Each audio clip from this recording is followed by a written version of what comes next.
وبه قال حدثنا عبد العزيز ابن يحيى قال حدثنا محمد بن سلمة عن محمد بن إسحاق عن الزهري عن عروة عن أسامة بن زيد قال خرج رسول الله صلى الله عليه وسلم يعود عبد الله بن أبي في مرضه الذي مات فيه، فلما دخل عليه عرف فيه الموت، قال قد كنت أنهاك عن حب يهود،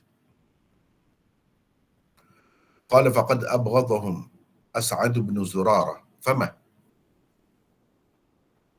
فلما مات أتاه ابنه فقال يا رسول الله إن عبد الله بن أبي قد مات فأعطني قميصك وكفنه فيه، فنزع رسول الله صلى الله عليه وسلم قميصه فأعطاه إياه.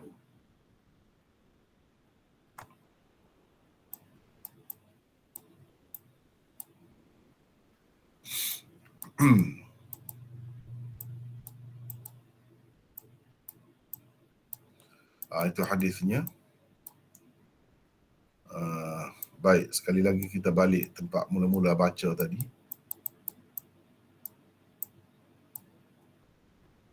Babun fil iyadah. Ini bab keempat, bab melawat orang sakit. Abdul Aziz bin Yahya meriwayatkan kepada kami, kata Imam Abu Daud. Katanya Muhammad bin Salamah meriwayatkan kepada kami daripada Muhammad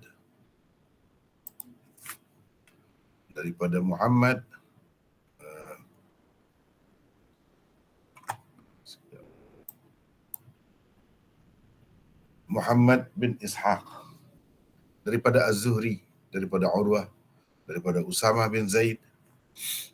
Beliau berkata Rasulullah sallallahu alaihi wasallam keluar mengunjungi Abdullah bin Ubay ketika ia sedang sakit yang kerananya ia meninggal, atau ketika ia sedang sakit yang membawanya kepada kematian. Boleh juga gitu. Bila Rasulullah sallallahu alaihi wasallam masuk menemuinya, baginda telah pun nampak tanda-tanda kematian padanya. Baginda sallallahu alaihi wasallam bersabda, sesungguhnya aku telah melarangmu daripada menyintai orang-orang Yahudi. Abdullah bin Ubay berkata, As'ad bin Zurarah telah membenci mereka. Apa yang terjadi kepadanya dengan membenci mereka? Bila ia meninggal, anaknya datang menemui Rasulullah sallallahu alaihi wasallam. Katanya, wahai Rasulullah, sesungguhnya Abdullah bin Ubay telah meninggal. Berikanlah kepadaku jubahmu, qamis, bajumu atau jubahmu, supaya aku pakaikan kepadanya sebagai kafan. Maka Rasulullah sallallahu alaihi wasallam menanggalkan jubah baginda dan memberikannya kepadanya. Itulah hadis di bawah bab keempat, hadis yang ke-3094 ya. 3094. Sebab kita ni mula daripada separuh akhir ni. Separuh akhir. Minggu kedua dan minggu keempat kita bincangkan ataupun pelajari separuh akhir kitab Sunan Abi Daud. Minggu pertama dan minggu ketiga itu daripada permulaan Sunan Abi Daud.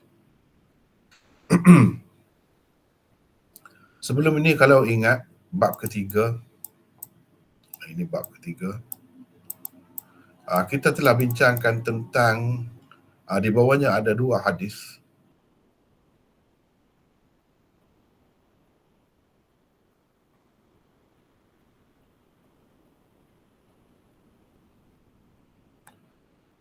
Di bawahnya ada dua hadis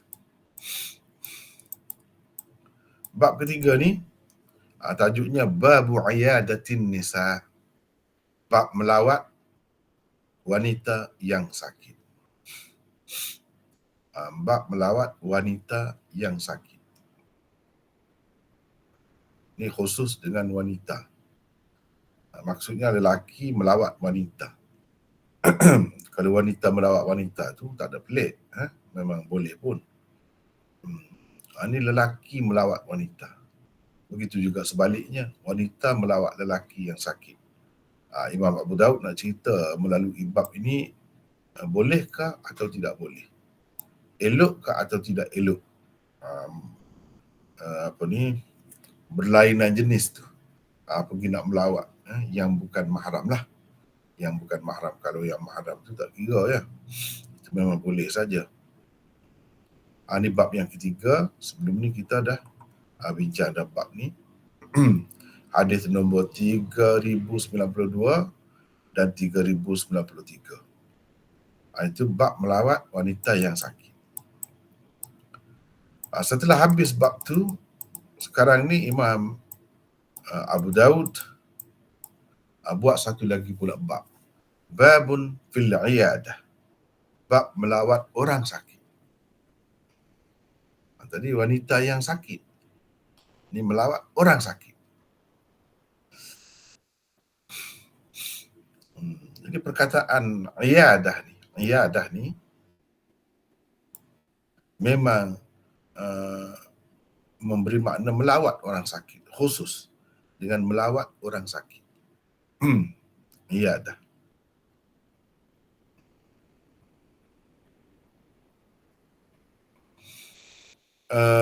Kalau nak kira dari segi fi'ilnya tu sama. Satu lagi iyadah, satu lagi aud mana kembali. Kembali atau mengulangi. Dia itu pun daripada ada ya'udu juga. Tapi masdarnya audan. Kalau begitu maknanya kembali atau mengulangi. Tapi kalau fi'ilnya sama, ada ya'udu, masdarnya iyadah, jadi makna lain. Jadi kita faham ada ya'udu tu dengan makna melawat orang sakit. Melawat orang sakit.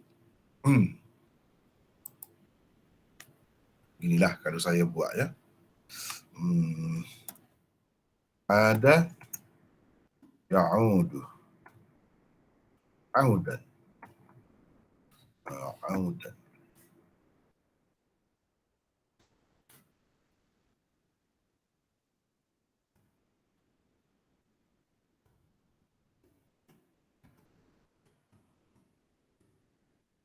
Ini audan maknanya kembali. Kalau kita kata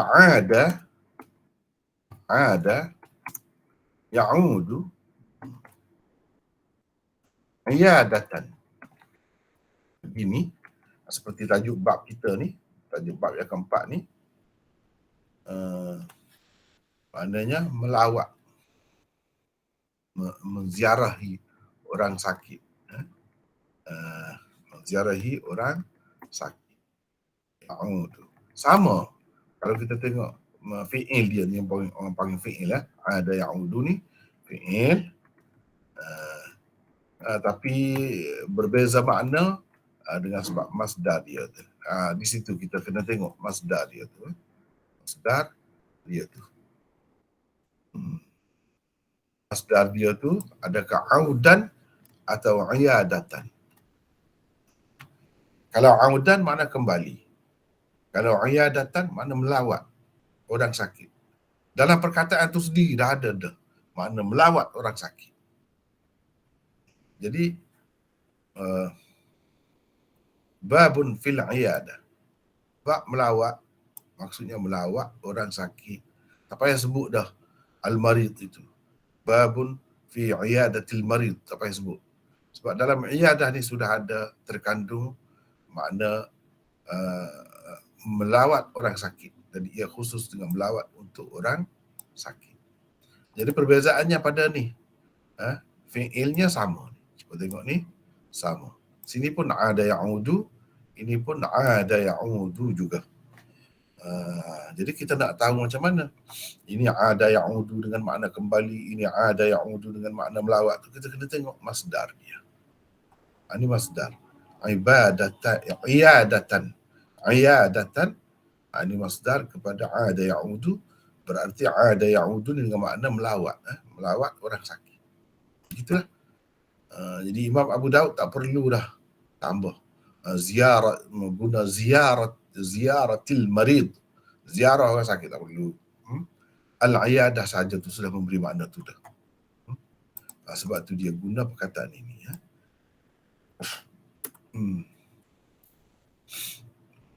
Bahasa Arab ni memang unik lah. Memang unik. Kalau kita kata banyaklah perkataan-perkataan lain. Fi'il dia tu sama. Misalnya kita kata ghasala yaghsilu.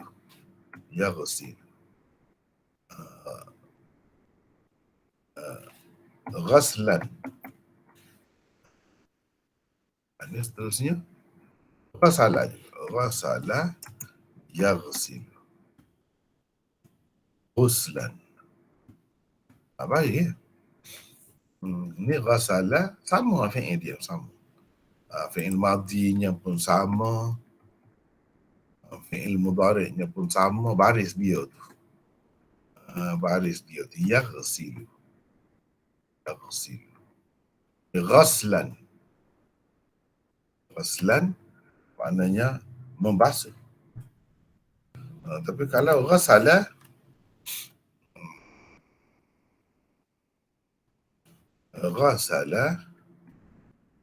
yaghsilu ghuslan. Begini maknanya mandi. Kan membasuh dah, mandi. Jadi bezanya di mana? Sedangkan fi'il dia ni sama. Sama ni fi'il dia. Ni ghasala yaghsilu juga. Ni ghasala yaghsilu juga. Bezanya pada baris saja, masdar dia. Kalau barisnya ghaslan, baris di atas ghin itu maknanya membasuh. Membasuh kain, membasuh pakaian dan sebagainya, membasuh tangan. Ini ghaslan. Tapi kalau ghin dia ni berbaris di hadapan, baris kita panggil baris di hadapan. Madmum, kalau begini, baris depan begini, maknanya mandi. Kita tahu daripada mana? Daripada masdar dia. Masdar ini penentu. Jadi panjanglah pula kalau nak cerita kenapa begitu ya. Mudahnya kita kena terima gitulah. Kena terima. Baris tu menentukan. Kalau tak ada baris, pandai-pandai orang lah. Dia tengoklah di situ dengan makna mandi ke, dengan makna basuh ke. Kalau dengan makna basuh, dia orang yang pandai betul, dia akan guna ghusl lah, bukan ghusl. Kalau dengan makna mandi di situ, ayat tu memberi makna begitu, ghusl. Sama juga di sini. Babun fil iyadah. Jadi iyadah ni masdar. Bila masdar, kalau bahasa Arab ni kena cari, kena tahu fi'il dia tu, fi'il madhi dan mudhari'. Jadi ada itu fi'il madhi. Ya'udu fi'il mudhari'. Iyadah. Jadi iyadah ni masdar. Ada ya'udu situ dengan makna melawat orang sakit, bukan dengan makna kembali. Ini tak apalah, di sini tak apalah. Al-iyadah ni kita tahu dah. Tapi kalau di dalam hadis ni, cuba tengok ni. Ya'udu Abdullah. Ya'udu. Ni fi'il mudhari' dia lah yang kita tulis tadi. Ya'udu Abdullah. Ada ya'udu.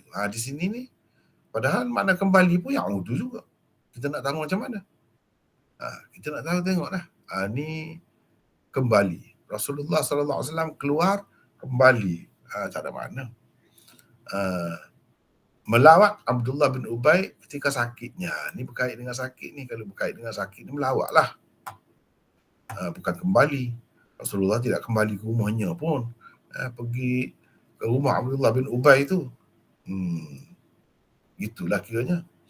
Jadi tak mungkin kita kata di sini dengan makna ya'udu ni Rasulullah kembali. Kena tengoklah pula ayat tu selepas tu apa benda. Gitu. Jadi bila kita perhatikan selepas tu, kita dapat tentukan ya'udu ni, ya'udu yang mana masdar dia iyadah ke atau aud. Jelas di sini masdar dia iyadah. Itu sebab Imam Abu Daud buat iyadah. Dia tidak kata babun fil aud. Dia kata babun fil iyadah. Jadi iyadah tu masdar kepada ya'udu ni lah. Ya'udu. Ya'udu Abdullah ibn Ubay fi maradihi. Kalau ya'udu, satu lagi, beza dianya dengan ada. Kalau ya'udu, makna apa ni, melawat, dia tu orang panggil, fi'il muta'addi.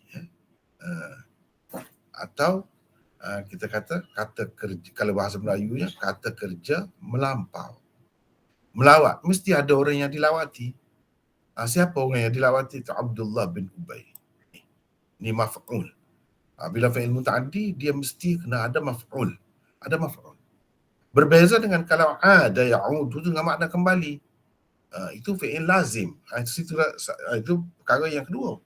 Berbezanya antara dua tu, satu berbeza pada masdar. Yang kedua berbeza, kita tengok makna dia. Kalau ada Muhammad telah pulang. Balik. Gitu.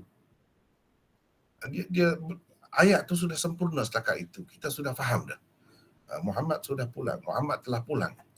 Selesai masalah.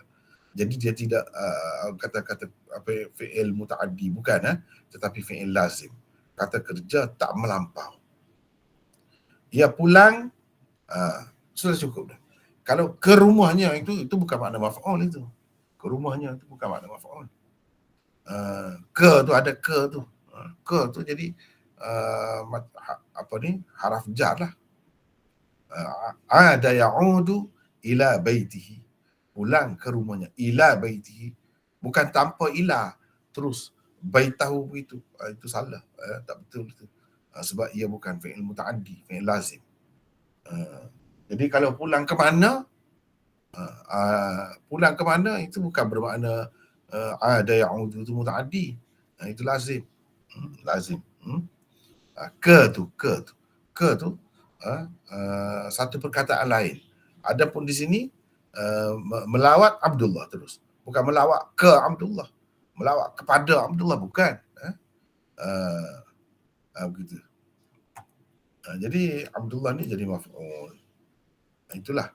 Kalau kita nak menentukan sesuatu perkataan itu dengan makna apa, kena tengok beberapa perkara. Itulah maksud sayanya. Sebut tu. Sekejap.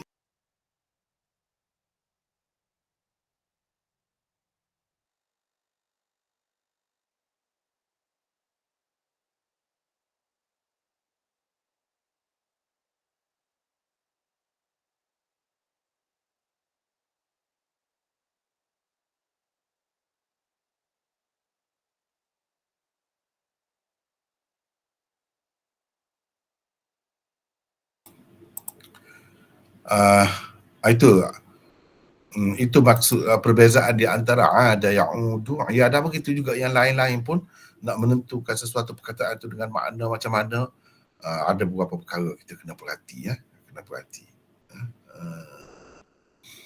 Ada beberapa perkara.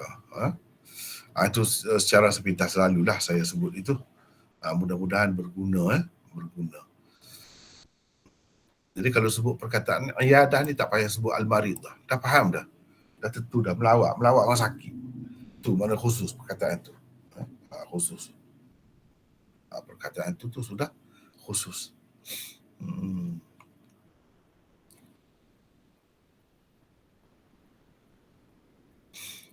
Baiklah. Boleh faham ke? Tidak? Boleh ke? Okay. Boleh. Boleh mana?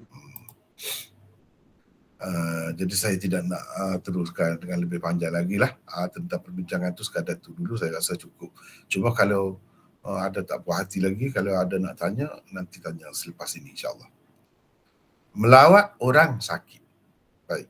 Kita ada nota 39. Tajuk bab ini menyatakan keelokan melawat orang sakit secara umum. Tidak kira, ni nota ni saya tak sempat nak baiki ya. Sambil-sambil lah kita baiki ya. Sambil-sambil kita baiki.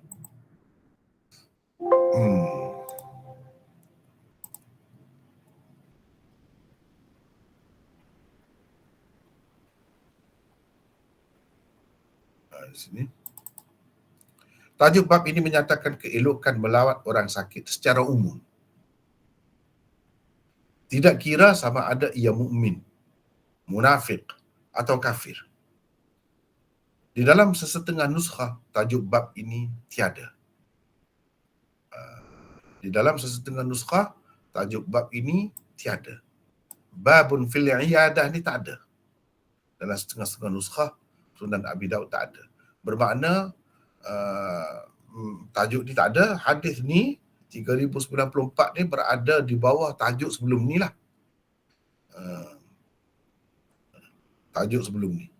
Tetapi kalau kita kata berada di bawah tajuk sebelum ni, kurang sesuai kan? Sebab tajuk sebelum ni ni Babu iyadatin nisa, melawat wanita yang sakit. Wanita. Sedangkan dalam hadis yang kita baca malam ni, melawat lelaki tu. Apa kena dengan wanitanya di sini? Jadi tak sesuai masuk di bawah bab ni, bab 3 ni.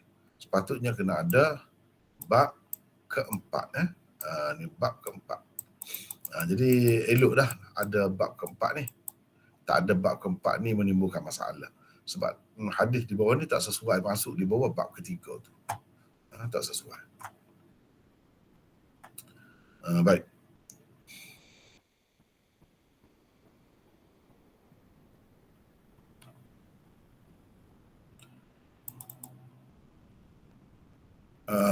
Dalam setengah nuskha tidak ada tajuk bab ini. Baik. Kalau kita nak tengok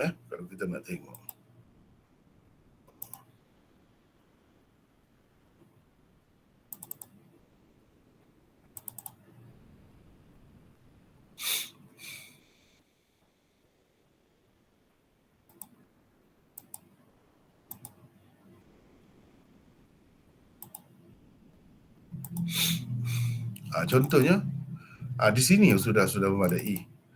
Kita sudah boleh dapat ya. Cuba tengok. Babun fil iyadah ay fi bayan mashru'iyyati iyadati al-marid wa fi ba'd an-nusakh isqat hadhihi at-tarjamah. Jadi tajuk bab ni dalam setengah-setengah nuskha tak ada. Digugurkan. Siapa yang menggugurkannya atau gugur tanpa disengajakan, tidak pastilah. Tetapi kalau tak ada bab ni, kurang sesuai sangatlah. Nak masuk di bawah bab sebelum ni, kurang sesuai sangat. Jadi sepatutnya adalah bab ni, bab keempat ni. Sebab kalau tak ada bab keempat ni, bab keempat ni tak sesuai sangat.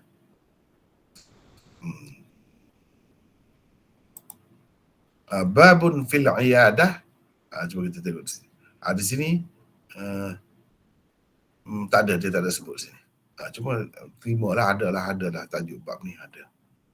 Babun fil iyadah, tajuk bab keempat. Tetapi apa maksud dia?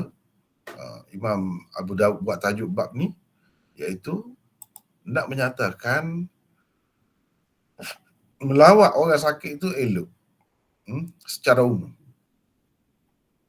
Sama ada ia orang Islam ke, atau orang munafik ke, atau orang kafir ke, boleh melawat. Kecuali kalau kafir harbi lah. Kalau munafik tu zahirnya Islam, jadi kita kira zahir lah. Memang istihbab, masyru'iyah ataupun elok melawat tu. Sebab apa? Sebab Nabi SAW sendiri pergi melawat. Kalau kita kata Abdullah bin Ubay ni munafik, maknanya Nabi melawat munafik.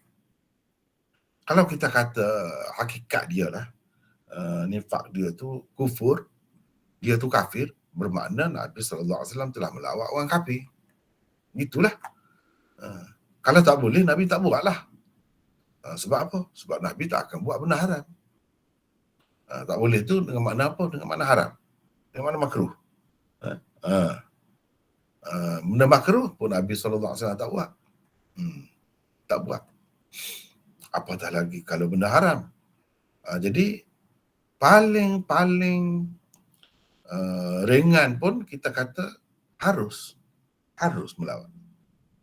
Tetapi yang Nabi SAW buat ini rasanya yang elok lah. Elok. Cantik kalau kita buat begitu. Terutamanya Rasulullah SAW ini sebagai pemimpin. Dan ini rakyat dia di bawah pemerintahan dia. Tak kira lah macam mana pun dia tu. Gitu. Jadi melawat tu fi maradhihi alladhi mata fihi. Baik, ni nota tu habis kita tengok. Baik. Kita pergi kepada ni. Imam Abu Daud mengambil hadis ni daripada Abdul Aziz bin Yahya.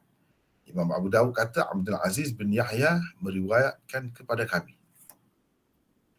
Katanya Muhammad bin Salamah meriwayatkan kepada kami daripada Muhammad bin Ishaq,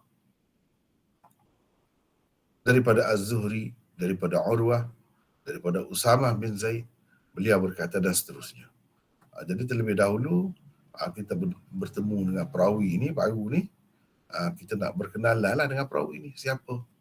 Guru kepada Imam Abu Daud ni, Abdul Aziz bin Yahya ni. 40 di sini. Iaitu Abdul Aziz bin Yahya. Abdul Aziz bin Yahya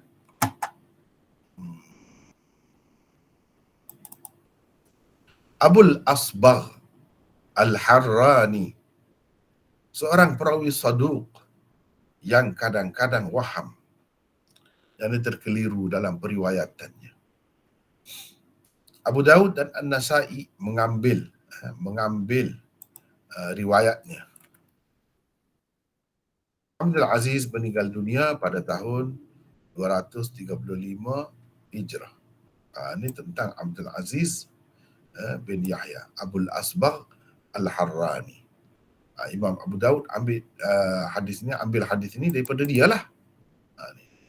Meriwayatkan kepada kami, katanya Muhammad bin Salamah. Nombor 41 nota ni. Ni saya nak sesiapalah daripada kita pula baca. Saya dah baca. Silakan, siapa nak baca pula ni? Silakan. Nota 41 ni Muhammad bin Salamah ni. Silakan. Okey, saya baca Maulana. Siapa? Soleh ke? Ya, saya. Sila. Okey. Nota 41. Bin Abdullah Al-Bahili, maula mereka Al-Harrani. Abu Abdullah adalah kunyahnya. Beliau seorang perawi thiqah, fadil, alim dan mufti. Muhammad bin Salamah meriwayatkan hadis daripada Ibnu Ajlan, Muhammad bin Ishaq, Hisham bin Hasan dan ramai lagi orang-orang lain. Ahmad dan Abu Ja'far An-Nufaili pula adalah antara orang yang meriwayatkan hadis daripadanya.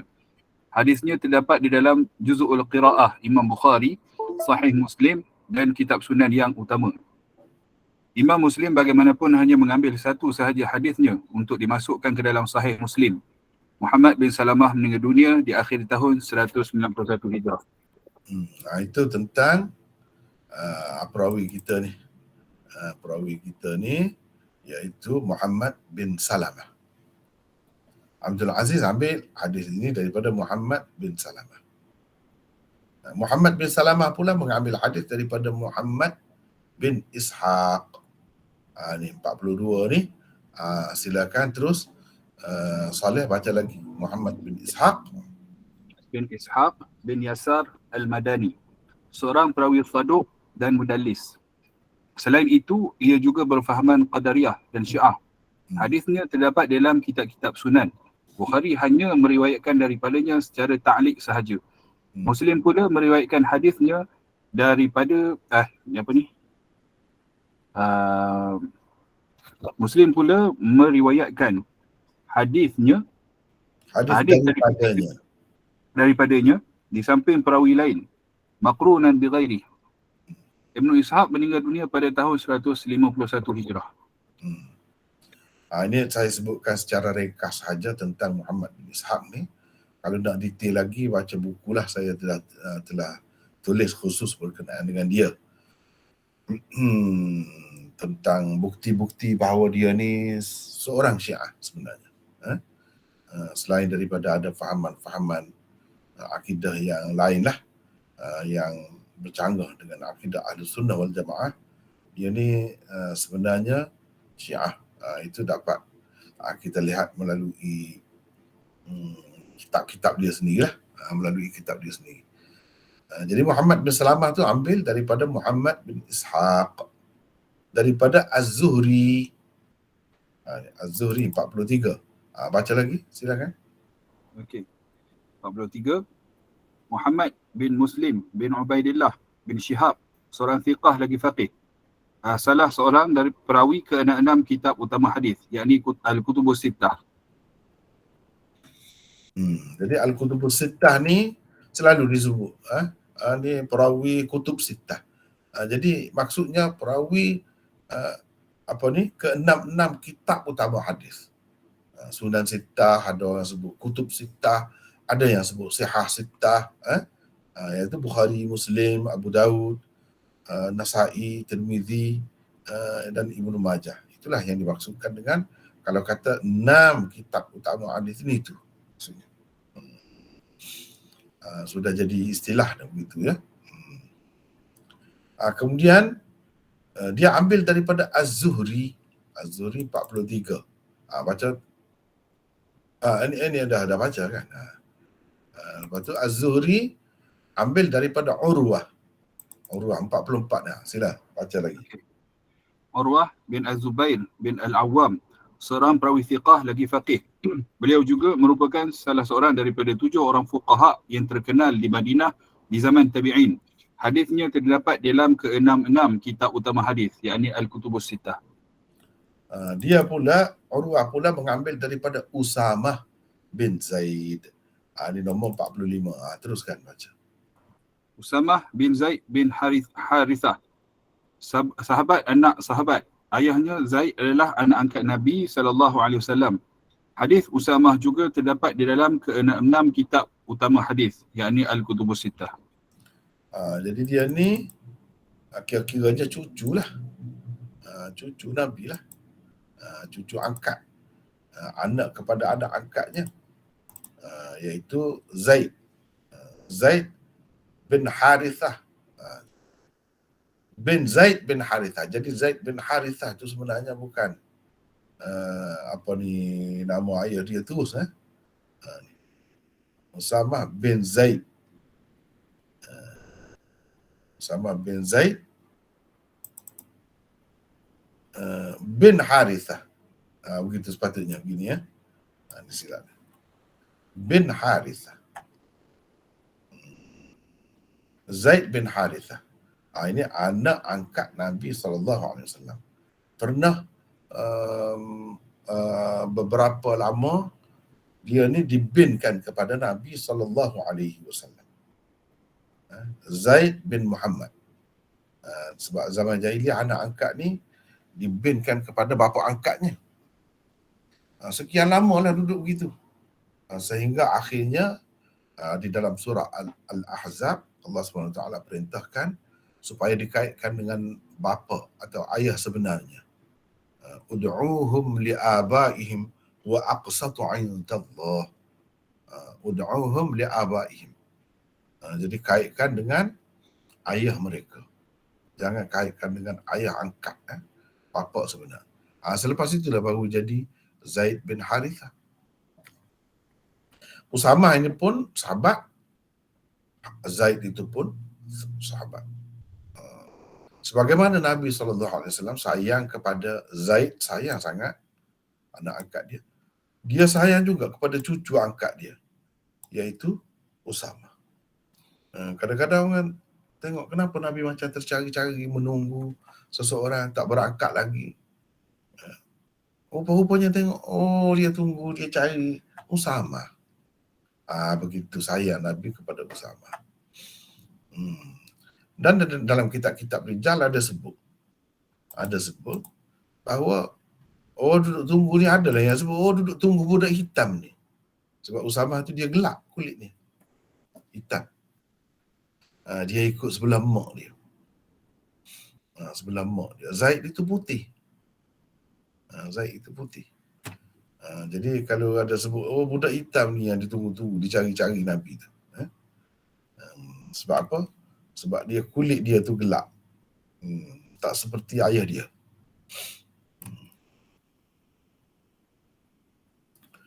Baiklah.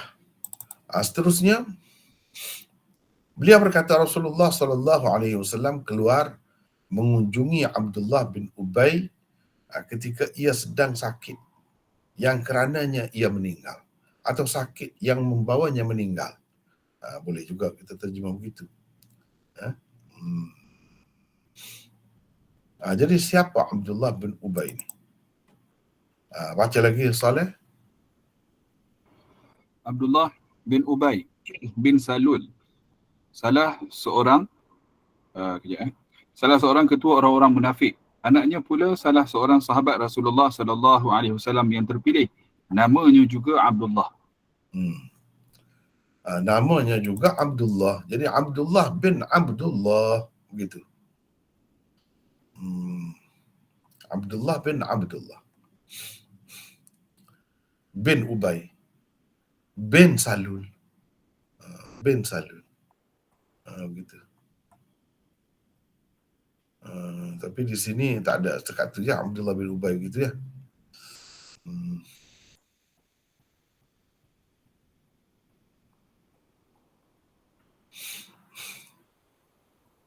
Bila Rasulullah sallallahu alaihi wasallam masuk menemuinya, baginda telah pun nampak tanda-tanda kematian padanya. Nampak macam orang nak matilah. Orang ada pengalaman tengok orang nak mati, dia boleh perasan juga. Jadi Nabi SAW ni tengok ni ada tanda-tanda nak mati. Jadi macam mana dapat tahu tu kemudiannya lah pula Nabi SAW ceritanya. Begitulah. Baginda SAW bersabda, sesungguhnya aku telah melarangmu daripada menyintai orang-orang Yahudi. Nabi kata kepada dia. Abdullah bin Ubay berkata, As'ad bin Zurarah telah membenci mereka. Apa yang terjadi kepadanya dengan membenci mereka? Itu dia. Apa yang terjadi? Jadi itu macam tergantung, tak nampak cerita tu kan. Dan Nabi kata aku melarang daripada menyintai orang-orang Yahudi. Apa maknanya melarang daripada menyintai orang-orang Yahudi? Dia tu tidak Yahudi ke? Selalu disebut Yahudi? Macam mana? Begitu. Jadi Yahudi dia ni bercampur dengan Arab. Ni Abdullah bin Ubay bin Salul ini. Bukan Yahudi, betul-betul Yahudi sepenuhnya tu. Dia bercampur. Darah campuran lah, kita kata. Oleh kerana dia ni zahirnya sebagai orang Islam, tapi dia tu baik sangat, mesra sangat dengan orang-orang Yahudi. Jadi Nabi SAW telah laranglah dia daripada bersikap begitu. Sebab zahir dia sebagai orang Islam. Sepatutnya tidak bersimpati sangat, tidak mesra sangatlah dengan orang-orang Yahudi tu. Bukan dengan Bani Israel. Kalau Bani Israel lain, bangsa. Ini orang agama tu. Agama tu. Sebab Yahudi tu agama, bukannya bangsa. Aku dah larang, Nabi kata, kamu daripada menyintai orang-orang Yahudi. Maknanya sekarang ni akibat dia lah. Kamu ni jadi begini ni. Jadi Abdullah bin Ubay berkata, As'ad bin Zurarah telah benci lah. Apa jadi dengan dia? Apa jadi dengan dia? Baik, kita tengok dulu, lepas tu kita tengok semula. Di sini ada nota 47. As'ad bin Zurarah. Baca lagi situ, Saleh. Okey. As'ad bin Zurarah bin Udas An-Najjari Al-Khazraji dari puak Khazraj. As'ad tinggal di Madinah. Beliau adalah salah seorang bangsawan dan pemberani di zaman Jahiliyah dan Islam.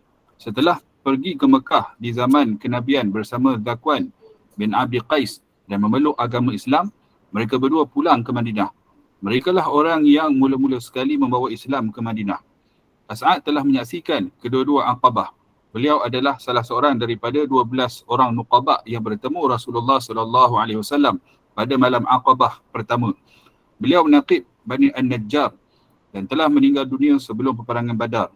Jenazahnya dikebumikan di Baqi'. Lihat Az-Zirikli Al-A'lam. Jilid 1 muka surat 300. Jadi ini tentang As'ad bin Zurarah. Siapakah dia ni?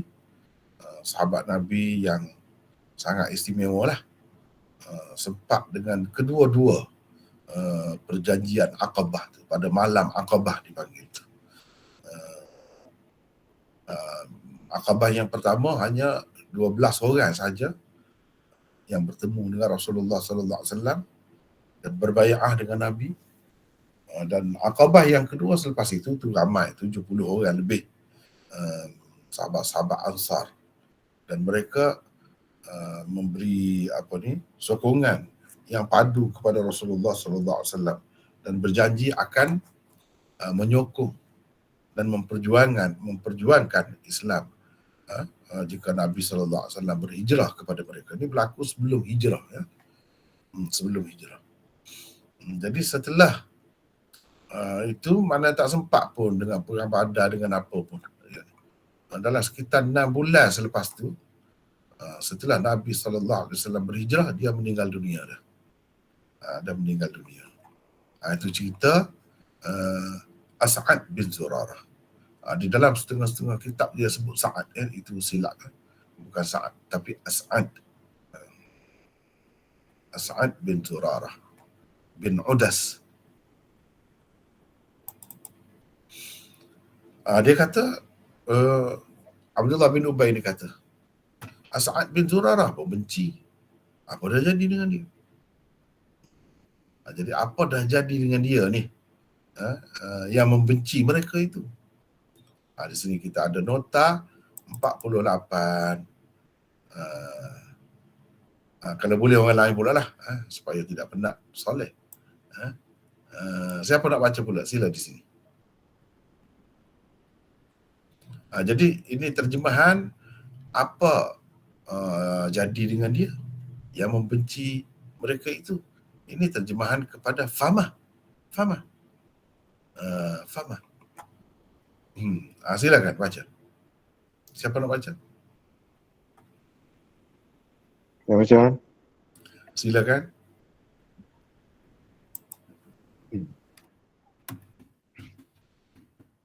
Boleh mana?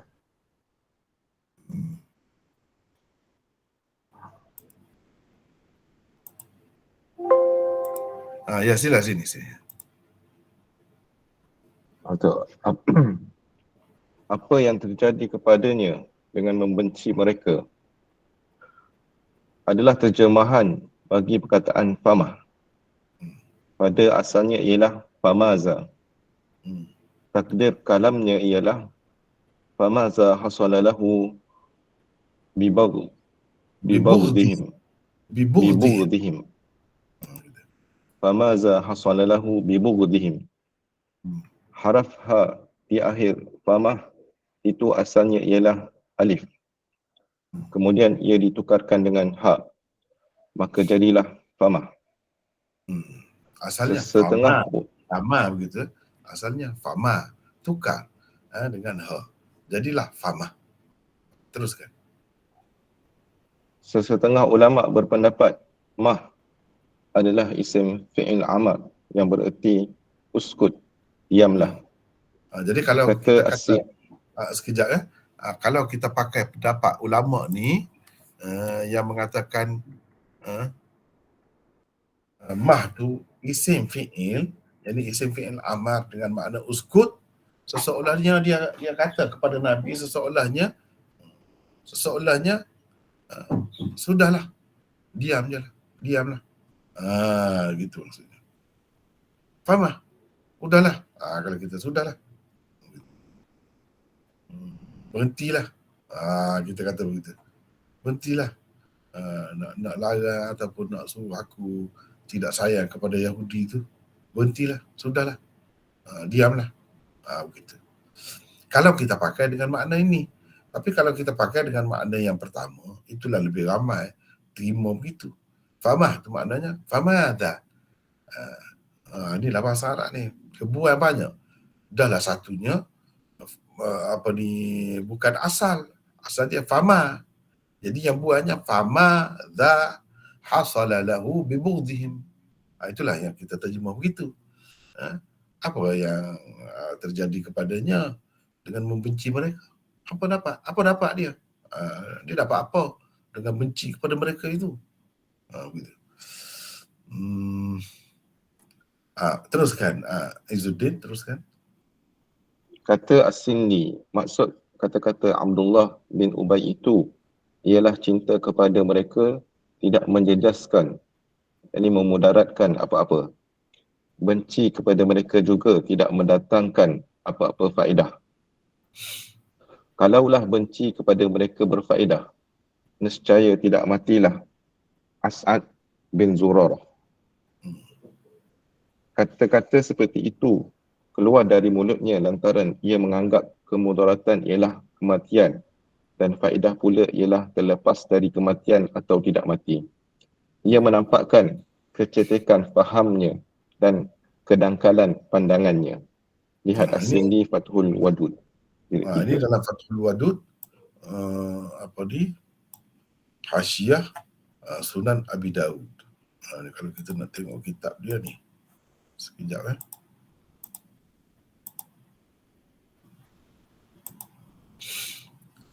ini Fathul Wadud.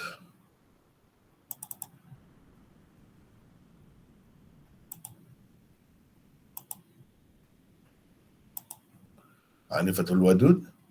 Di bawah ni lah dia tulis. Abdullah bin Ubay, Ra'sul Munafiqin, famah. Ay famadha hasala lahu bibughdihim. Itu maksudnya. Sindi ni seorang yang sangat alim. Sind di Pakistan sekarang ni, dalam Pakistan. Fathul Wadud fi syarhi Sunan Abi Daud. Al-Syekh Abil Hasan As-Sindi. Khatimatul Muhaqqiqin wa Umdatul Mudaqqiqin. Al-Alim, Al-Amil, Al-Wari', Al-Kamil. Inilah Sindi. Sindi ni Pakistan lah sekarang ni. Sindi itu maknanya orang Sind. Sind itu dalam Pakistan. Salah satu negeri di Pakistan. Memang kelebihan dia ni, hasyiah dia ni di bawah ni, ataupun apa ni kita panggil ta'liqat dia di bawah ni, dia antara yang istimewanya Sindi ni dari sudut nahwu dia, dari sudut nahwu, perbahasan nahwu dia tu memang kemah lah. Dia kata famah, ay famadha, macam kita sebut tadi lah, hasala lahu bibudihim, falha munqalibah anil alif wa asluhu fama, atau huwa ismu fi'l, ay faskut, diamlah, sudahlah, hentikanlah. Kita kata begitu. Wa ka'annahu yurid annahu yadurru hubbuhum wa la yanfa'u bughduhum. Jadi dia kata begitu tu soalnya maksud dianya cinta kepada mereka tidak menjejaskan, tidak memudaratkan. Sebagaimana benci kepada mereka pun tidak memberi apa-apa manfaat. Kalaulah benci kepada mereka itu bermanfaat, nescaya tak mati As'ad bin Zurarah itu. Wahada min qillati fahmihi wa qusuri nazari. Dengan makna mudarat itu maksudnya mati. Nafa' itu maknanya berguna, itu maknanya tak mati. Dia faham begitu. Padahal Nabi tidak maksud gitu pun. Orang yang hati dia ada masalah ni kata macam lain, dia faham macam lain. Gitu nak ceritanya. Satu. Yang keduanya, ini dekat nak mati dia masih bercakap begitu lagi. Macam melawan Nabi lah. Kerah lah. Walau bagaimanapun Nabi SAW akan pergi melawat dia. Pergi melawat dia. Kalau kita tengok dalam syarah ni, dalam syarah ni, Badlul Majhub umpamanya, aku selalu larang dah engkau an hubbi Yahud, daripada menyintai orang Yahudi. Wa hubbuhum hamalaka 'alan nifaq. Itu maksud Nabi. Cinta kepada mereka lah yang telah mendorongmu jadi begini. Perangai macam ni. Nifaq tu. Tapi Nabi tak sebut lah. Dia sebut gitu. Itu maksudnya. Fahina idhin tamutu 'alan nifaq. Kalau macam tu, kamu boleh mati dalam keadaan nifaq. Itu rugi besar tu. Wala yunjikal islamul lisani min azabillah. Islam yang hanya di lidah saja, di hujung lidah lah kita kata itu, tidak akan melepaskanmu daripada azab Allah. Itu maksud Nabi. Dia pula pergi faham. Nabi kata begitu, itulah aku kata dah, jangan kamu duduk sayang kepada orang Yahudi. So dia kata As'ad bin Zurarah tu dah apa-apa, kata dia. Mati juga. Benci kepada Yahudi lah.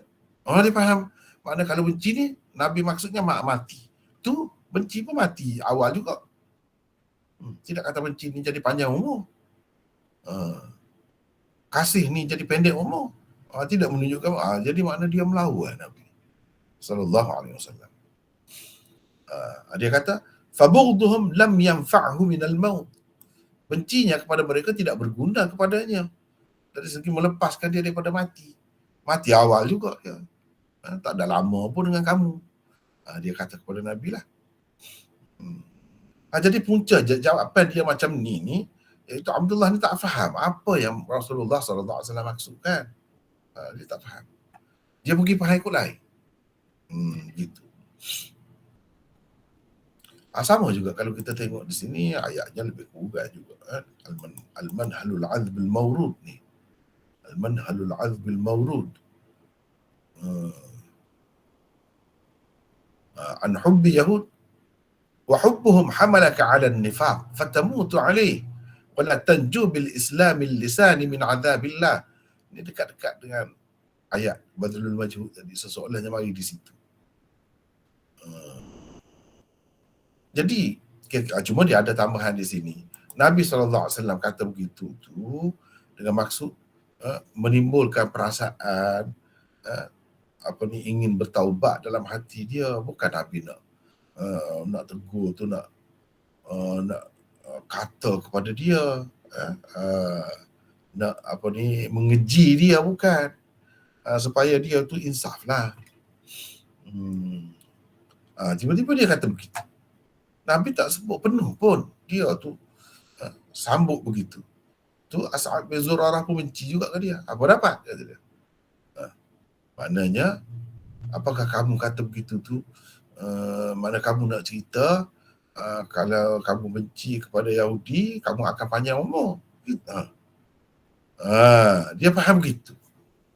Apakah kamu, sesoalan dia kata kepada Nabi, gitulah.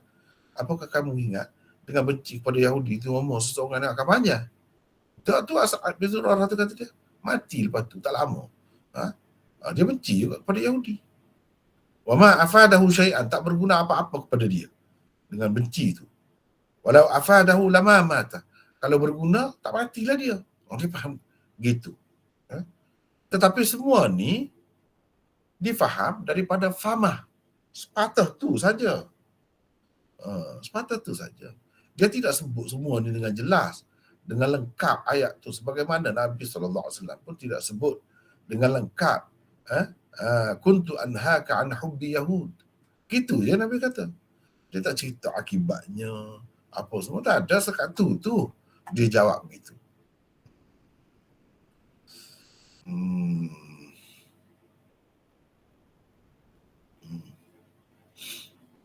Ni dia sebut macam lain sikit.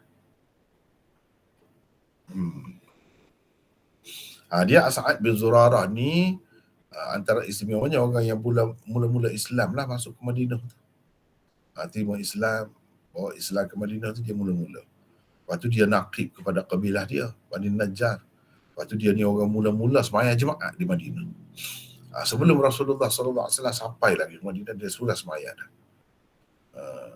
Jadi orang yang macam ni sifatnya, tentulah dia benci sangat dengan Yahudi tu. Gitulah ceritanya.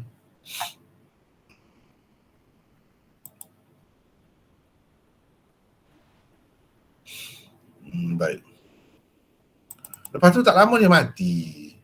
Bila ia meninggal, anaknya datang menemui Rasulullah sallallahu alaihi wasallam. Katanya, wahai Rasulullah, sesungguhnya Abdullah bin Ubay telah meninggal. Berikanlah kepadaku jubahmu supaya dan seterusnya macam kita baca dah tadi itulah. Jadi kita ada nota di sini, nota 49. Bila ia meninggal 49. Baca lagi Izzuddin, teruskan. Abdullah bin Abdullah bin Ubay bin Salul Al-Khazraji Al-Ansari. Nama asalnya ialah Hubab. Oleh kerana erti Hubab kurang elok, Rasulullah SAW telah menukar namanya itu dengan nama Abdullah.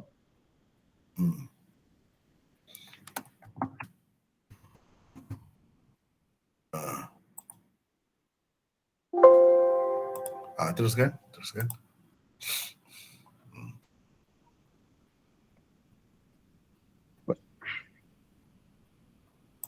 Beliau terbilang salah seorang sahabat Rasulullah SAW yang budiman dan terpilih. Semua peperangan disertainya bersama Nabi SAW, termasuk peperangan Badar dan peperangan-peperangan lain sesudahnya. Abdullah telah syahid ketika berperang menentang golongan murtad di Yamamah pada tahun ke-12 Hijrah. Ni anak ni bagus. Ramai yang macam ni. Ayah dia tu musuh ketat Islam. Kafir, munafik. Tapi anak tidak. Anak sangat baik dan sangat kuat. Dia akui, disayangi oleh Rasulullah SAW. Bahkan Abdullah ni pernah nak bunuh ayah dia. Dia minta izin dengan Rasulullah SAW. Tapi Nabi tak bagi. Minta.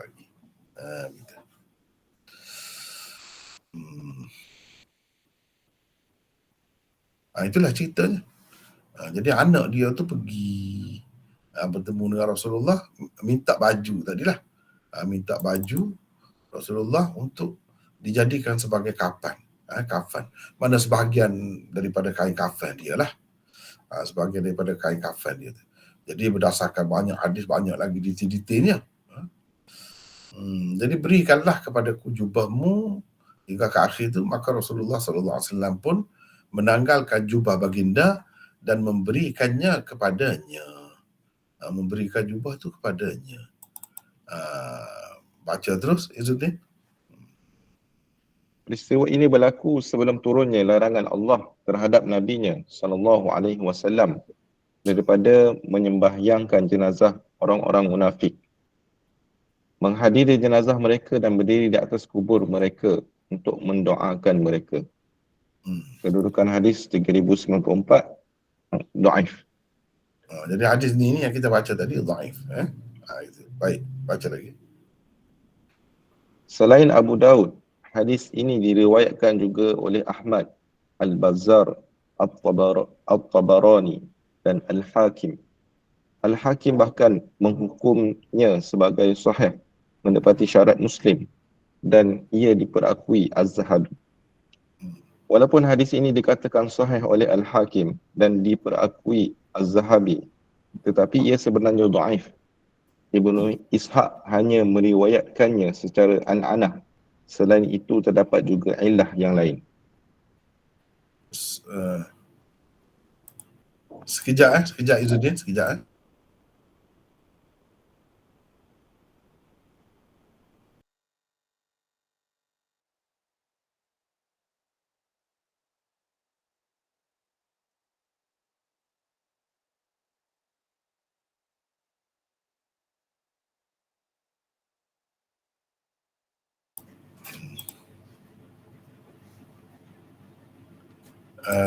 Okey. Teruskan Izzuddin. Meskipun dhaif sanadnya, kisah pemberian baju oleh Rasulullah sallallahu alaihi wasallam kepada anak Abdullah bin Ubay untuk dijadikannya sebagai kafan ayahnya benar dan sahih. Ia tersebut di dalam Sahih Bukhari, Sahih Muslim dan lain-lain kitab hadis daripada riwayat Ibnu Umar dan lain-lain. Lihat riwayat Ibnu Umar sebagai contohnya di bawah ini. Teruskan. Baca hadis tu. Baca.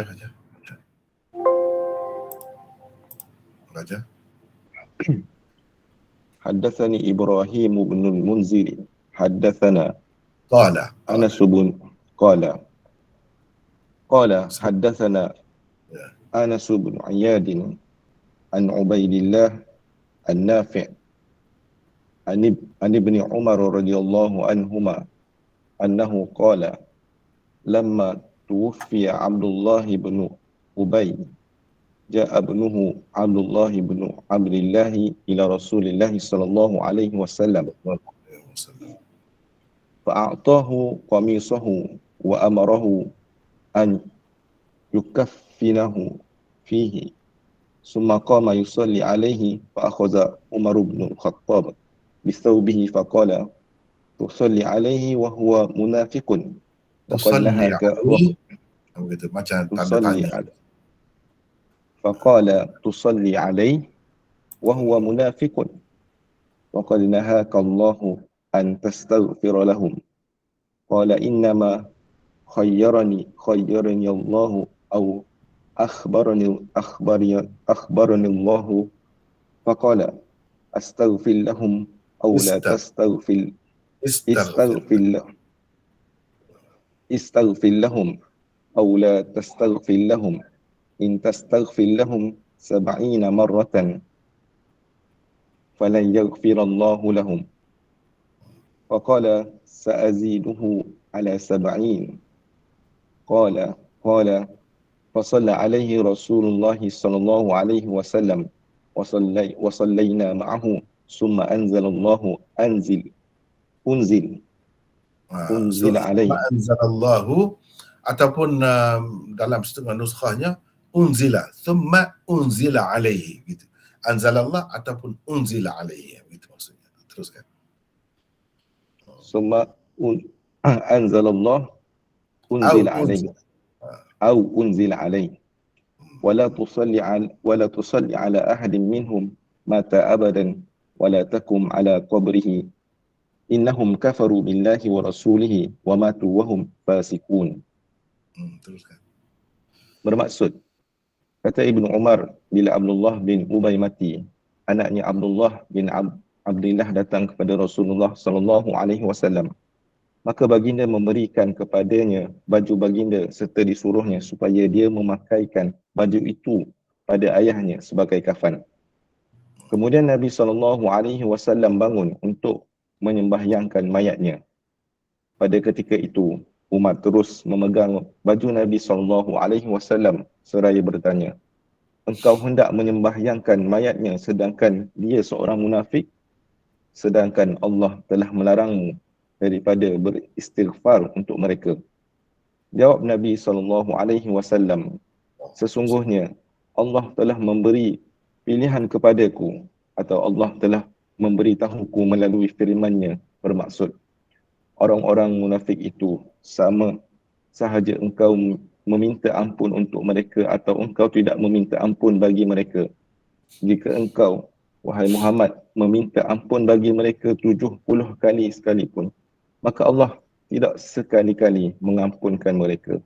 Yang demikian itu kerana mereka telah kufur kepada Allah dan Rasul-Nya, dan Allah tidak akan memberi hidayah petunjuk kepada kaum yang fasik. Surat Taubah ayat 80. Kemudian Nabi SAW bersabda, aku akan melebihkannya daripada 70 kali. Kata Ibn Umar, lalu Rasulullah SAW menyembahyangkan mayatnya. Kami juga menyembahyangkannya bersama baginda. Kemudian Allah menurunkan kepadanya firman-Nya yang bermaksud, Dan janganlah engkau sembahyangkan seorang pun yang mati dari orang-orang munafik itu selama-lamanya. Dan janganlah engkau berada di tepi kuburnya untuk mendoakannya. Kerana sesungguhnya mereka telah kufur kepada Allah dan Rasulnya. Dan mereka mati dalam keadaan fasik, yakni derhaka. Surah Taubah ayat 84. Berdasarkan riwayat Bukhari dan Muslim yang lain, juga daripada Ibnu Umar tersebut, bahawa anak Abdullah bin Ubay lah terlebih dahulu meminta baju daripada Rasulullah sallallahu alaihi wasallam untuk dijadikan kafan ayahnya. Maka baginda memberikan bajunya. Lihat riwayat Ibnu Umar itu di bawah ini. Baca terus. Hadatsana Ubaid bin Ismail qala an Abi Usamah an Ubaidillah an Nafi' an Ibn Umar radhiyallahu anhuma qala lamma tuwfiya Abdullah ja'a ibnuhu Abdullah bin Abdillah ila Rasulillah sallallahu alaihi wasallam fasa'alahu an yu'tiyahu qamisahu yukaffinu fihi abahu fa'atahu summa sa'alahu an yusalli alaihi faqama Rasulullah sallallahu alaihi wasallam liyusalliya faqama Umar fa akhadha bi sawbi Rasulillah sallallahu alaihi wasallam faqala ya Rasulullah tusalli alaihi wa qad nahaka rabbuka an tusalli alaihi faqala Rasulullah sallallahu tusalli alaihi faqala Rasulullah sallallahu alaihi wasallam innama khayyarani Allah faqala istaghfir lahum aw la tastaghfir lahum in tastaghfir lahum 70 marrah wa sa'aziduhu ala 70 qala innahu munafiqun qala fasalli alaihi Rasulullah sallallahu alaihi wasallam qala fasalla alaihi Rasulullah sallallahu alaihi wasallam fa anzalallahu wala tusalli ala ahadin minhum mata abadan wala takum ala qabrih. Bermaksud, kata Ibn Umar, bila mati Abdullah bin Ubay bin Salul, datanglah anaknya Abdullah bin Abdillah menemui Rasulullah sallallahu alaihi wasallam. Dia meminta kepada Rasulullah sallallahu alaihi wasallam agar memberikan kepadanya baju baginda untuk dijadikan sebagai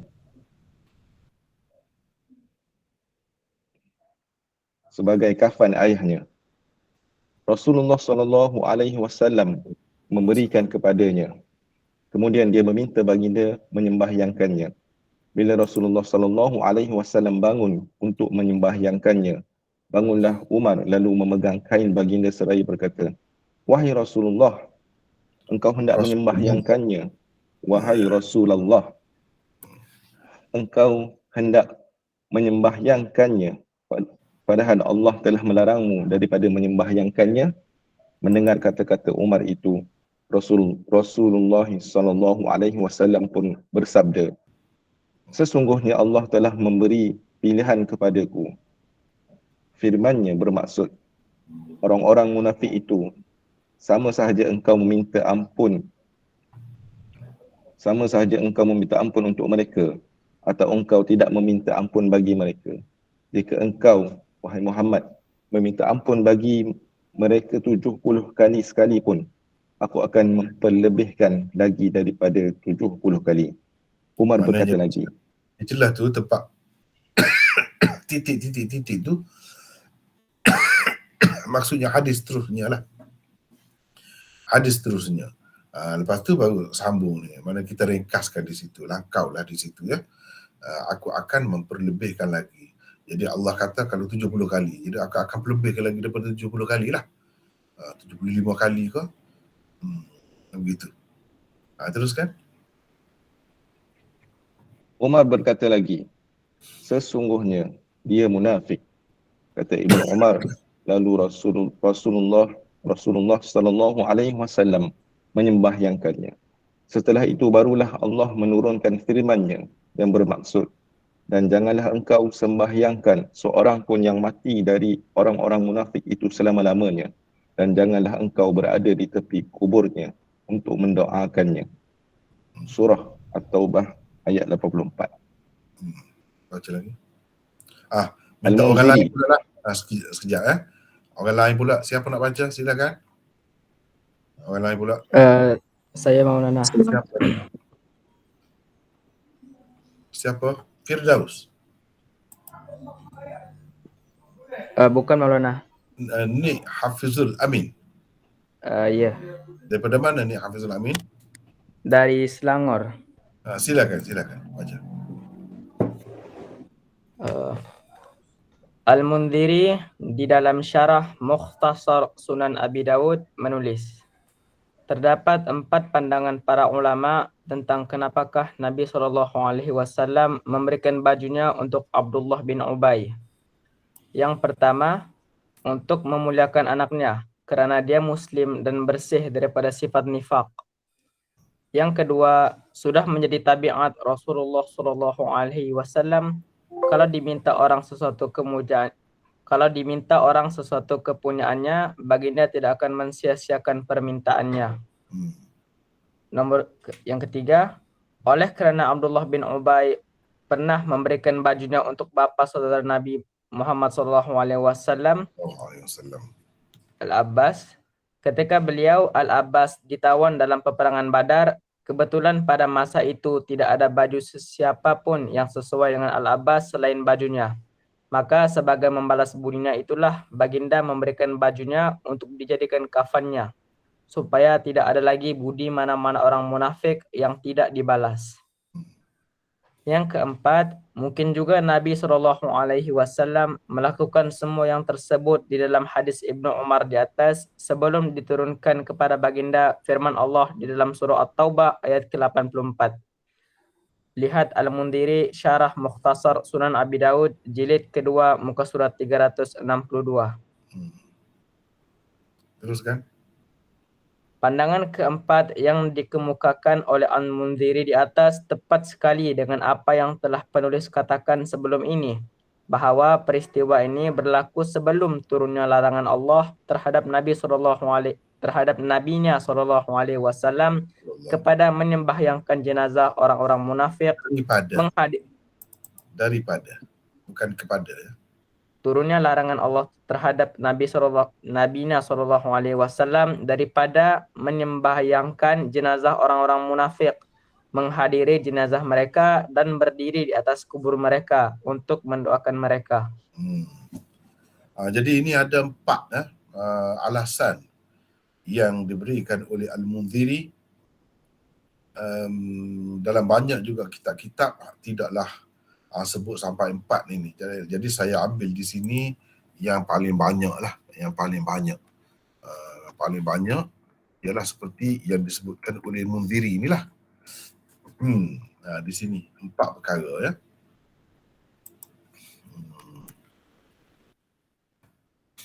Perkara di sini. Adapun kalau kita tengok di dalam kitab-kitab seperti ini, contohnya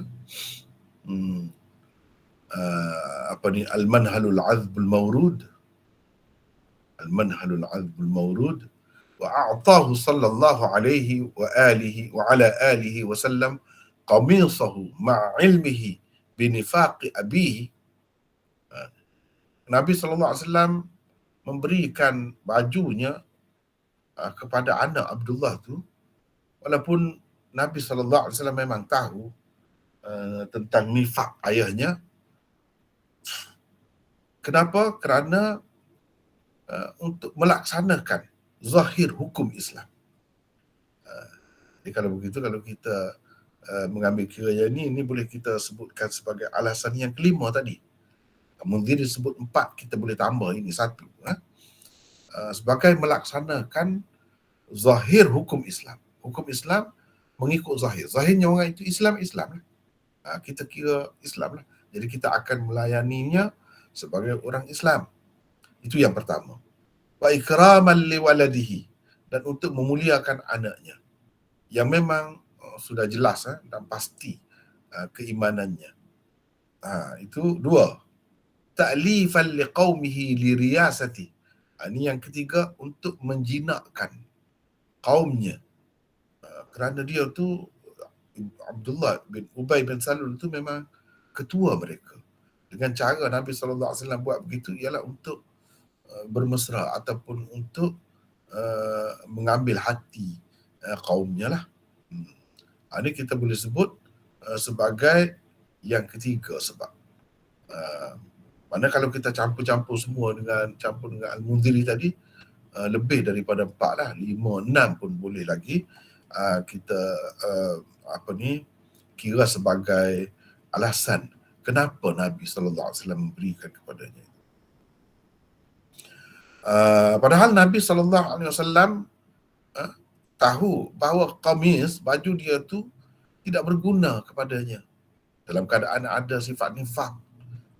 Dengannya tu nifaq i'tiqadi lah, nifaq sungguh lah. Dengan arti kafir dia tu sebenarnya tak berguna baju tu. Tapi oleh kerana baju itu diminta oleh dia. Dalam setengah-setengah riwayat tadi kita dah baca tadi, diminta oleh anak dia. Dalam riwayat yang kita baca malam tadi, riwayat tadi dalam Abu Daud tadi, Nabi memberikan kepadanya. Nabi memberikan kepadanya setelah diminta oleh anaknya itu.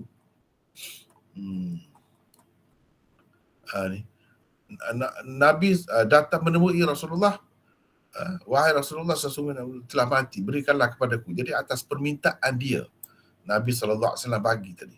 Salah satu riwayat Bukhari yang kita telah baca tadi, Izzuddin baca tadi, di situ nampak Nabi bagi terus. Jadi kita kena gabungkan, ambil kira semua riwayat-riwayat ini. Jadi asalnya bukan Nabi SAW bagi terus. Dalam riwayat itu kira-kiranya ringkas lah bila sebut Nabi bagi baju tu. Yang sebenarnya atas permintaan dia. Semasa hidup dia lagi ada riwayat yang macam tu. Lepas tu anak dia pergi tu menyatakan hasrat ayah dia lah, mengulangi apa yang dikehendaki oleh ayahnya, iaitu supaya Nabi beri baju jubah Nabi kepadanya untuk dijadikan sebagai kafan. Dijadikan sebagai kafan. Jadi adakah berguna sebagai kafan di sini? Seperti kita dah lihat tadilah, sebenarnya tidak berguna apa-apa. Tetapi faedahnya kepada umum, kepada pengikut-pengikut dia tu. Mana kalau ketua dia ni pun minta, kita kata sebagai nak ambil berkat lah dengan Rasulullah SAW ni, padahal pemimpin dia tu pemimpin yang hebat lah, mereka sangat hormat lah. Jadi macam mana Rasulullah SAW ni tidak benar? Ini menunjukkan kebenaran Rasulullah. Mana secara senyap-senyap Abdullah bin Ubay ni akui juga. Itulah yang akan dipikir oleh masyarakat dia, orang ramai. Jadi itu salah satu hikmahnya lah. Kenapa diberikan itu? Salah satu hikmahnya. Berhubung dengan perkara ni sebenarnya ada beberapa lagi riwayat yang lain. Ada pula riwayat Bukhari juga yang menyebutkan, Muslim yang menyebutkan Nabi SAW suruh buat keluar dan di bumi dah. Abdullah bin Ubay itu. Dia suruh buat keluar lagi. Kemudian Nabi ludah, Nabi pakaikan baju lagi. Jadi di situ setengah-setengah ulama mengatakan ini kekeliruan. Kenapa pakai baju setelah dipakai dah? Begitu. Jadi jawabnya bagi orang yang terima lah semua ni, dicampur semua hadis ni, dia kata yang telah pakai itu di bahagian lapisan bawah, yang mana yang kena tubuh dia tu. Kalau kita kata baju dalam lah, baju panas kita kata, baju yang dipakai di dalam tu, yang dipanggil syiar, itu telah ada dah selapis. Nabi SAW pakaikan lagi di luar. Dan Nabi SAW macam ludah-ludah, hembus-hembus begitu. Macam dia memberi keberkatan lah. Jadi setengah-setengah ulama tak faham apa maksud ini semua ni. Ada kalau kata tak berguna, kenapa buat begitu? Adakah Nabi bertaqiyah pula? Sebab itu mereka tak mahu terima riwayat-riwayat seperti itu. Nabi nak berpura-pura pula, semata-mata nak memikat hati, nak mengambil hati pengikut-pengikut dia tu biar tengok macam tu. Padahal dengan dia berwasiat supaya Nabi bagi baju kepada dia untuk dia jadikan sebagai kafan tu, kira-kiranya sudah mencukupi. Jadi kenapa lagi nak dikeluarkan daripada kubur tu Abdullah bin Ubay bin Salul itu? Itu satu kerja yang tak perlu. Setengah-setengah ulama dia ketepikan hadis itu, tak mahu pakai. Dia hanya pakai hadis-hadis inilah yang lebih kurang makna dengan ini. Jadikan sebagai kapan cukup. Tapi yang terima tu dia kata Nabi SAW nak menunjukkan kemesraan lah. Kemesraan sebab zahir dia tu Islam, jadi tunjukkan zahir itu. Tidak jadi masalah juga, mereka kata. Walaupun pada hakikatnya tidak berguna semua itu. Bagi orang yang tak mahu terima tu, macam dia kata Nabi SAW dia bertaqiyah lah, berpura-pura lah. Adakah Nabi SAW dia berpura-pura begitu? Sampai begitu sekali. Dan tidakkah itu akan mengelirukan orang pula? Mana tahu, takut-takut dia ni wali besar pula, sahabat yang hebat pula hakikatnya. Takut orang sangka begitu. Jadi mereka ketepikan hadis itu. Ada juga yang bersikap begitu di kalangan ulama ni. Baik, kita dah baca semua ni di sini. Disebut lagi. Setengah-setengah ulama kata dia bagi tu sebab baju dia tu, dia bagi baju semasa tawanan Badar tu tak ada baju. Bapa saudara Nabi Abbas tu tak ada baju yang sesuai, yang sepadan dengan dia. Sebab Abbas tu tinggi besar orangnya. Jadi baju saiz itu tak ada kecuali Abdullah bin Ubay bin Salul ni lah yang sesuai. Jadi Nabi SAW ambil. Jadi itu macam berbudilah kepada Nabi. Nabi SAW bagi balik tu supaya tidak ada lagi budi orang munafik kepada dia tinggal satu pun. Jadi itu maksudnya. Jadi beberapa perkara tadi sebahagiannya telah disebutkan oleh Munziri dan sebahagiannya tidak disebutkan. Jadi kita boleh ambil lagi sebenarnya untuk ditambahkan sebagai alasan kenapa Nabi SAW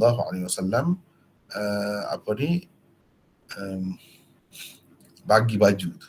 Inilah dia kata dalam satu riwayat Bukhari daripada Jabir. Nabi SAW Abdullah bin Ubay, Nabi SAW pergi kepada Abdullah bin Ubay selepas dikubumikan dan dia keluarkan mayatnya. Lalu dihembus-hembusnya mayat itu dengan air ludah dia dan pakaikan baju pula. Jadi sini macam berulang ni, macam berulang. Jadi setengah ulama kata ini waham ni. Walaupun riwayat Bukhari ada waham di sini. Sebenarnya yang pertama tu, baju yang pertama tu juga bukan baju lain. Apa makna bagi baju pulanya? Mereka kata setelah diambil dah baju tu, dibagi dah, dikebumi dah. Apa makna keluarkan pula daripada kubur tu? Adakah keluar tu setelah ditimbus ataupun belum? Kalau kata belum pun, itu satu perkara yang sia-sia. Kalau Nabi SAW sudah telah buat dah sebelum itu, kenapa dibuat lagi di situ? Tapi bagi orang-orang yang terima, dia kata tidak ada pertentangan di antara dua riwayat ini. Kerana boleh jadi makna kata-katanya dalam hadithul bab, jadi Nabi SAW, kata perawi itulah maksudnya, Nabi SAW memberikan bajunya, a'tahu qamisahu wa'ada bi'i'ta'ihi, yang mana dia telah berjanji nak bagi. Jadi janji itu dia sebut secara mutlak begitu. Ismul atiyah, pemberian secara majaz begitu. Dan makna katanya dalam hadis Jabir itu ba'dama dufina, selepas dikebumikan,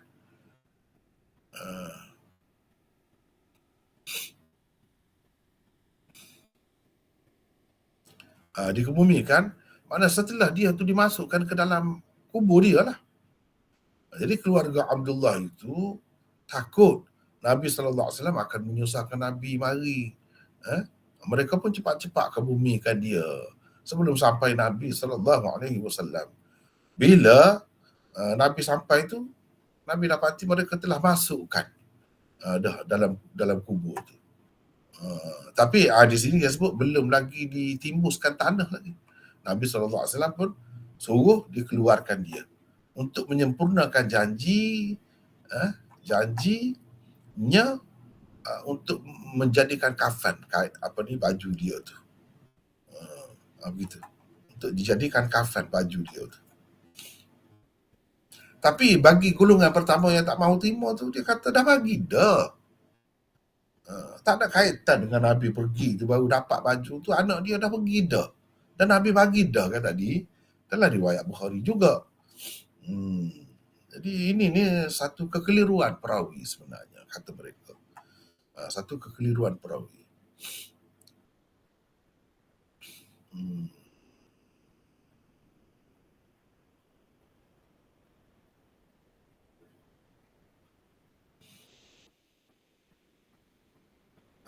Jadi termasuk dalam fiqh hadis, pengajaran hadis lah. Hadis ini menunjukkan betapa mulianya akhlak Rasulullah SAW. Dan orang munafik, hukum Islam berlaku juga kepadanya. Maknanya kalau orang munafik mati, kita tak perlu mengusul, kita tak perlu memeriksa betul ke dia macam mana, kita tak tahu hakikatnya hati dia. Jadi kita kira dia Islam lah, sebab zahirnya Islam. Jadi kita kebumikan dia, sembahyangkan dia cara Islam lah kira-kiranya. Dan hadis ini juga menunjukkan masyru'iyah na'yil mayyit. Na'yil mayyit ni bagi tahu kepada orang tentang kematian seseorang lah. Itu. Selain daripada itu, masyru'iyah at-tabarruk bi atharis salihin. Disyariatkan juga tabarruk dengan athar orang-orang soleh. Di sini. Sebab kalau tak boleh tabarruk, Nabi SAW tak bagi. Tak boleh.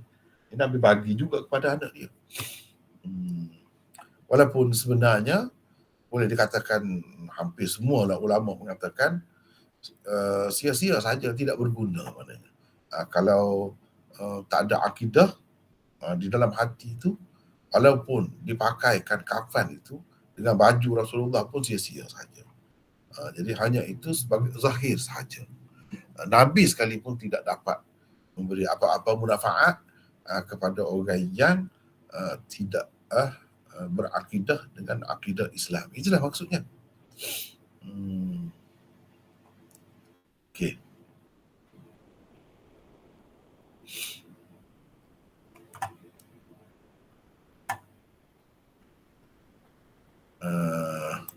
Jadi hadis tadi kita ada tengok dah tadi.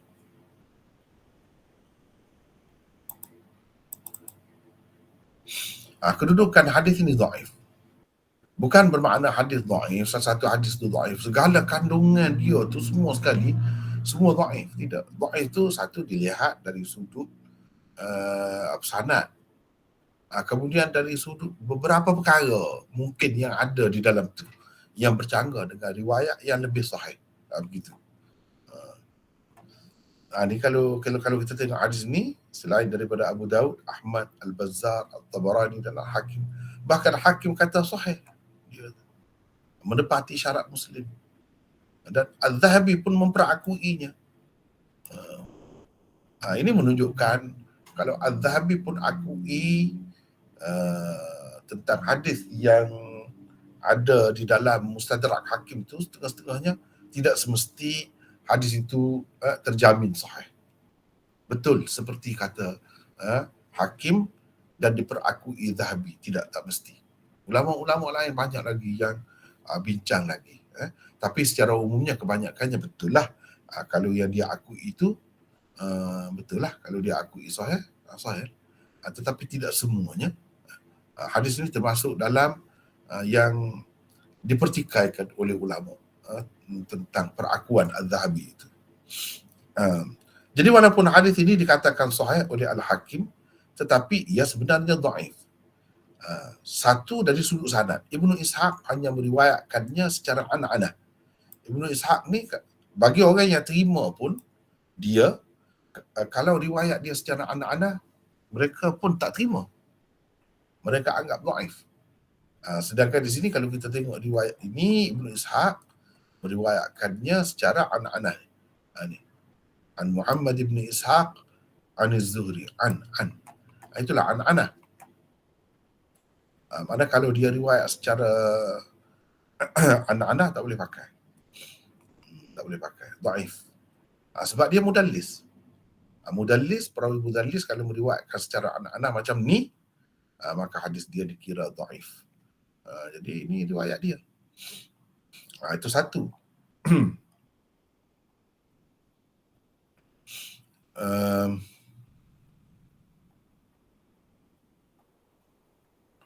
Yang kedua, mungkin orang kata, tapi saya tak sempat lagi masuk di sini, mungkin insya-Allah akan datang. Kita akan tambah lagi di sana sini nota ni. Dalam setengah-setengah riwayat itu ada sebut qala, bukan an. Mana Ibnu Ishaq tidak meriwayatkan secara an-anah, tetapi secara tahdits, haddatsana, qala haddatsana begitu. Tetapi itu pun kalau mengikut kajian ulama satu kekeliruan. Sebenarnya tidak. Yang betulnya riwayat secara an-anah ini. Selain itu terdapat juga illat yang lain. Di dalam hadis ini menyebabkan ia dianggap dhaif. Tetapi bukan bermakna macam saya sebut tadilah, bukan bermakna dhaif itu makna semua sekali kandungan dia tu tak ada kebenarannya, tidak sahih. Tidak. Kisah pemberian baju oleh Rasulullah tu ada, itu sahih. Cuma yang banyak-banyak tadi yang bercanggah ataupun tidak ada di dalam riwayat yang sahih, itu tak boleh pakai. Yang bercanggah terutamanya. Adapun kisah pemberian baju itu boleh diterima. Itu sahih. Dalam Sahih Bukhari, Sahih Muslim dan lain-lain pun ada. Buktinya ni di riwayat ni ada memang fa'atahu qamisahu. Anak Abdullah bin Ubay datang kepada Rasulullah dan Nabi SAW pun bagi baju dia. Bagi baju dia. Jadi kalau berdasarkan riwayat ini, nampak dia Nabi tu bagi begitu. Dia tak minta pun. Padahal dalam riwayat yang lain banyak lagi dia minta. Bahkan dalam riwayat yang lain lagi Ibnu Ubay tu, si ayah tu sendiri minta dengan Nabi SAW. Jadi sebagai memenuhi janjinya, Nabi bagilah. Ini buktinya. Memang baju Nabi SAW itu dijadikan sebagai kafannya. Tapi sebagaimana kita sebut tadi, kafan pun tidak berguna apa-apa sebenarnya. Yang menjadi asasnya kalau nak ada munafaat, ada faedah pun kalau ada iman terlebih dahulu di dalam hati seseorang itu. Kalau iman tidak ada, munafik itu tidak diterima, tidak diterima. Walaupun Nabi pun tak ada tabarruk itu tidak berkesan, zahir saja, hanya zahir saja. Ini menunjukkan hakikatnya tabarruk ke apa ke daripada Nabi SAW sendiri pun tidak semesti benda itu betul-betul akan berlaku, akan berfaedah. Tak mesti. Allah SWT sahaja yang tahu. Dan kalau kita dapat tahu berdasarkan dalil-dalil yang banyak lagi bahawa orang itu tidak Islam, kepadanya juga tidak berguna. Seperti ini semua ni. Tidak berguna. Begitulah. Setakat itulah rasanya untuk malam ni, dan insya-Allah kita akan sambung lagi seterusnya. Dan sebagaimana biasa saya nak maklumkan, bukan bermakna nota malam ni segala-galanya setakat itu saja muktamad, dan saya tak akan ada tokok tambah di sana sini. Nanti semula bila jadi buku mungkin tengok jadi macam lain. Itu biasalah. Saya selalunya buat begitu. Semakin kita lengkapkan, sempurnakan mana-mana tempat yang saya rasa perlu ditambah, saya tambahlah ataupun baiki sana sini tu, biasalah macam tu. Siapa-siapa penulis pun begitu ya. Sekadar untuk kelas kita malam ni saya rasa itu pun sudah cukup.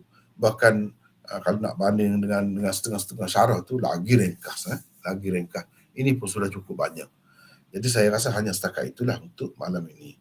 Cuma kalau kita pun masa pun lewat kan. Mungkin boleh 1-2 soalan, silakan kalau nak tanya. Silakan.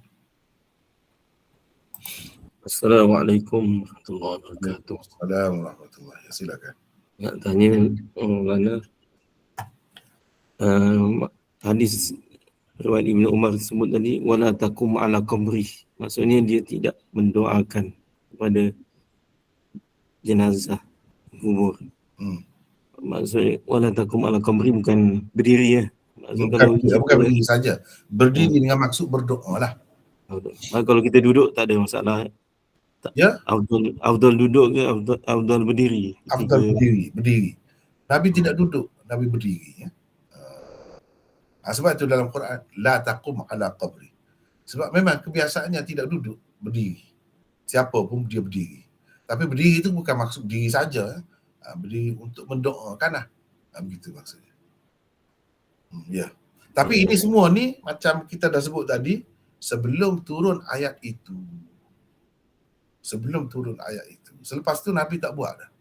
Baru dilarang. Setelah jelas. Sebelum tu masa tu tak jelas lagi. Dengan sebab itu ada dalam setengah-setengah riwayat Nabi bahkan menyembahyangkan. Sama seperti tabarruk dengan baju, dengan apa pun tidak berguna. Sembahyang pun tidak berguna. Tapi pada masa tu belum ada lagi larangan tadi. Cuba baca dengan betul riwayat ini. Cuba baca dengan betul riwayat ini. Riwayat Ibnu Umar tadi. Sayyidina Umar pegang baju Nabi, dia kata dia munafik. Fasalla alaihi Rasulullah. Rasulullah pun sembahyang. Menunjukkan Rasulullah sembahyang. Ada berdasarkan riwayat Bukhari. Fa'anzalallah. Lalu selepas itu, mana selepas sembahyang Allah turunkan, wala tusalli ala ahadin minhum mata abada. Maknanya ini menunjukkan semua ni berlaku ni sebelum turun ayat ini. Setelah turun ayat ni Nabi tak buat lah. Ni ada khilaf di kalangan ulama. Setengah kata ayat ini turun sebelum dia bersembahyang.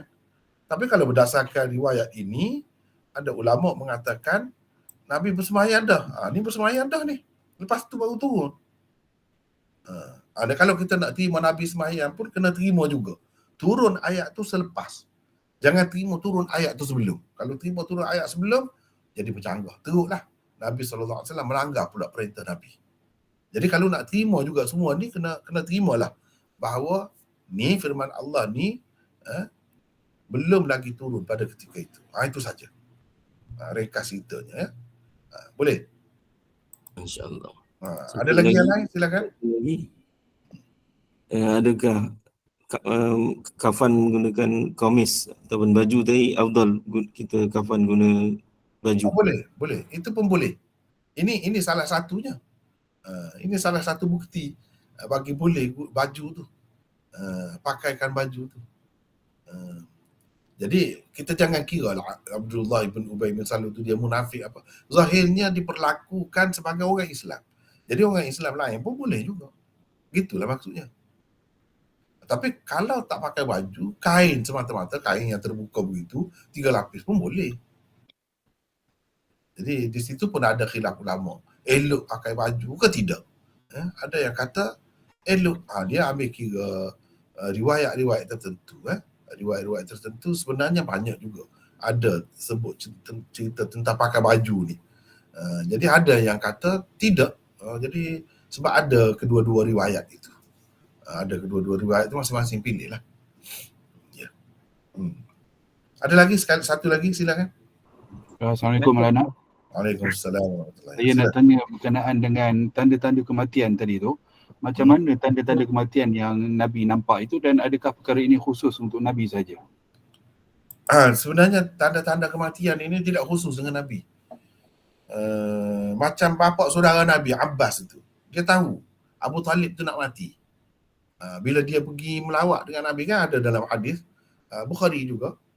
Bila dia pergi melawat dengan Nabi itu, dia tengok Oh, ni dah nak mati ni. Dah nak mati ni. Dia sebut dia tahu daripada tanda-tanda. Jadi ini menunjukkan tidak khusus dengan Nabi SAW. Orang lain pun boleh tahu. Sekadar tanda lah. Jadi sekadar tanda. Tanda ni tak semestinya berlaku kadang-kadang, tapi biasanya begitulah kalau kita tengok macam awan, awan gelap, nak hujan, begitulah. Kita kata sekadar begitulah. Tapi biasa juga, ada juga berlaku kan, gelap pun tak jadi hujan misalnya. Tapi bolehlah untuk jadikan sebagai panduan umum tu boleh. Dan ia tidak khusus dengan Nabi SAW. Doktor-doktor pun boleh tahu. Boleh tahu. Itulah. Tahu sekadar itulah, sekadar alamat. Dengan tepat tu tidak. Dengan tepat tu tidak. Adapun Nabi SAW tu, kalau kita mengambil kira berdasarkan firasat umum, seperti mana orang lain pun faham begitu, itu bermakna tidak wahyu berdasarkan pemerhatian manusia lah. Atau mungkin juga wahyu, berdasarkan wahyu dia tahu dia nak mati, berdasarkan wahyu. Tapi di sini tak ada sebut begitu. Jadi kemungkinan tu ada kedua-duanya lah kemungkinan itu. Saya rasa setakat itulah dulu malam ni. Wallahu a'lam. Wa akhiru da'wana alhamdulillah rabbil alamin. Assalamualaikum warahmatullahi wabarakatuh. Waalaikumsalam. Terima kasih Maulana. Sama-sama. Terima kasih Maulana.